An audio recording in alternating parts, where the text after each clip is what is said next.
Last week, PropH launched a peer-to-peer crowdfunding platform named FundMyHome.com. This video is to analyze this crowdfunding platform from home buyer point of view. Before we start, here is a brief introduction of FundMyHome.com.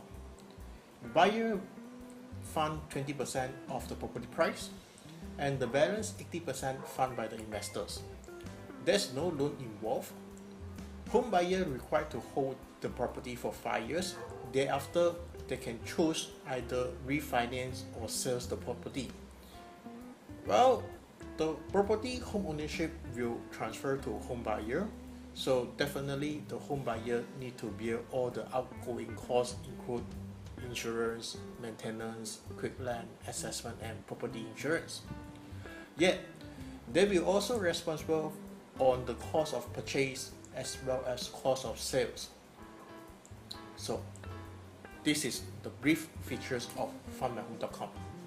So, let's make the comparison between buying property with loan and buying property with FundMyHome.com. Let's say the property worth 300,000 and the following is the workout.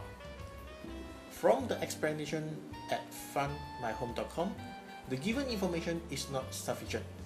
It didn't display the total payment for loan, which also include the payment for principal and the interest.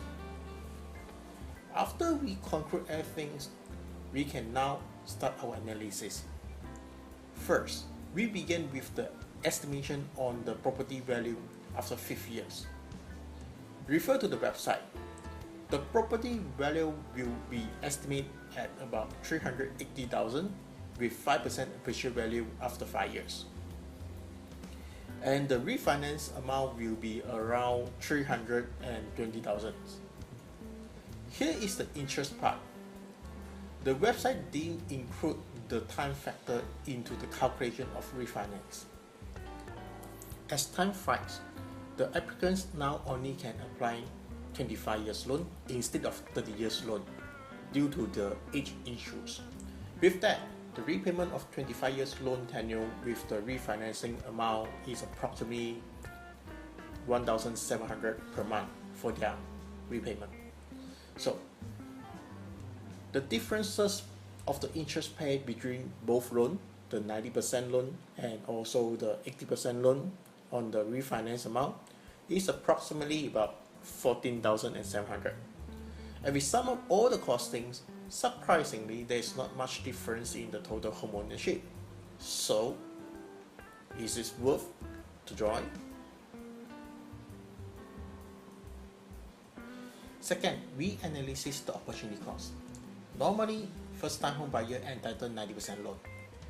And with the comparison with FundMyHome platform, it shows that the differences between the buying capital will be approximately for about 28,000. Now, here's the tricky part.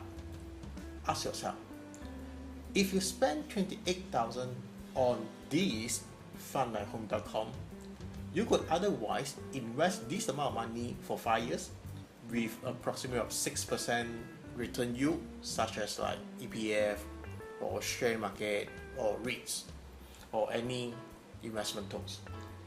Then the spending of this 28,000 could cost you 9,900 in foregone interest earnings.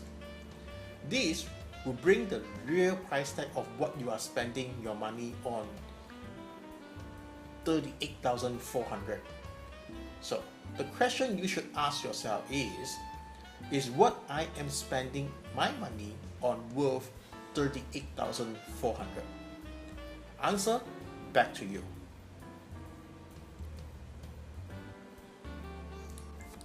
Third is the cash flow analysis. The result is obvious: higher buying capital required and lesser cash on hand after refinance the property. Based on the calculation, there is about 400 difference in cash flow after the 5 years. Although 400 ringgit is not big amount of money for some people, but it could reduce our financial burdens. Fourth, If you carefully look at the offer property, majority of them are unsold unit from developers, which means that you may not able to purchase what you really want from this channel.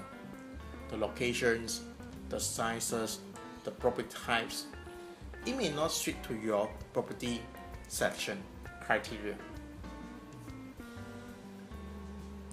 Overall, FundMyHome.com, this peer-to-peer property crowdfunding platform, doesn't benefit much to first-time home buyer or home buyer as well.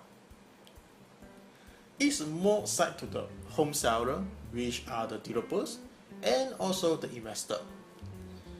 Developers clear their unsold unit, meanwhile investors enjoy the return with minimum risk.